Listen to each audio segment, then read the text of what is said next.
লতি কচু চাষের জন্য জমিটা কিভাবে তৈরি করতে হবে, বছরে কোন সময়টাতে আপনি রোপণ করলে অধিক মাত্রায় ফলন পেতে পারেন, কেমন মাটিতে লতির ফলনটা সবথেকে বেশি পরিমাণে আসে, আর 100% পুরাতন জমির চারাগুলা কোথা থেকে কিভাবে সংগ্রহ করতে পারবেন, যাবতীয় সকল কিছুই থাকছে আমাদের আজকের ভিডিওতে।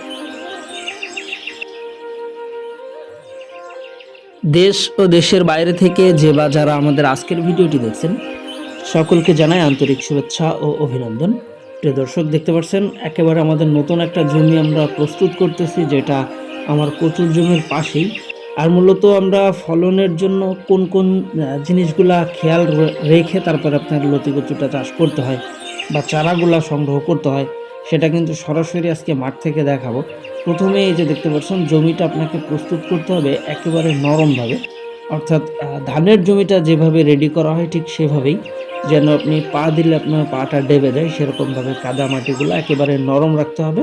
আর চেষ্টা করতে হবে আপনার জমিতে যেন 1 ইঞ্চি 1.5 ইঞ্চি এরকম মাত্রায় পানি থাকে।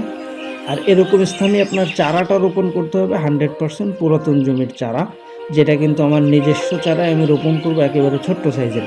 অনেকে আছে যারা দেখা যাচ্ছে বড় সাইজের চারাগুলা সংগ্রহ করতে চায়। তো আসলে লতি কচুর ব্যাপারটা এরকম, চারার সাইজটা কোনো বিষয় না, চারার মাতৃগাছের বয়সটা মূল বিষয়।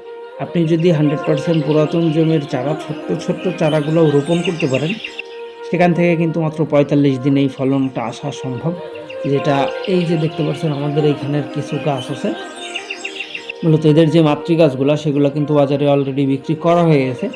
আর এই যে চারা গাছগুলো আছে, এই চারা গাছগুলোই কিন্তু আমি ডেলিভারিও করতেছি, প্লাস আমি নিজেও রোপণ করব, তার জন্য কিছু রাখা আছে।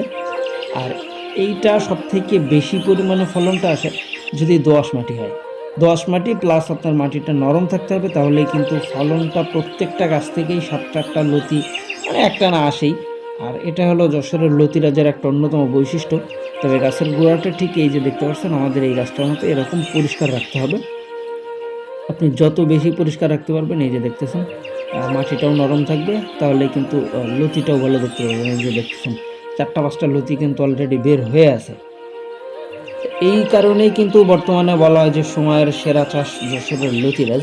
তা আসলে যারা নতুনভাবে চাষ করতে যাচ্ছেন বা চাষের জন্য পরিকল্পনা করতেছেন, খুব সহজভাবেই কিন্তু আমাদের কাছ থেকে 100% পুরাতন জমির এই চারাগুলা সংগ্রহ করতে পারেন, যেটা আমরা মাত্র ৳2 পিসেই ডেলিভারি করতেছি। সুতরাং একজন নতুন চাষি যেন খুব সহজভাবেই চারার কোয়ালিটিটা বুঝতে পারে, সেটাই কিন্তু আজকে ভিডিওর মাধ্যমে তুলে ধরলাম। সবাই ভালো থাকবেন, সুস্থ থাকবেন। আল্লাহ হাফেজ।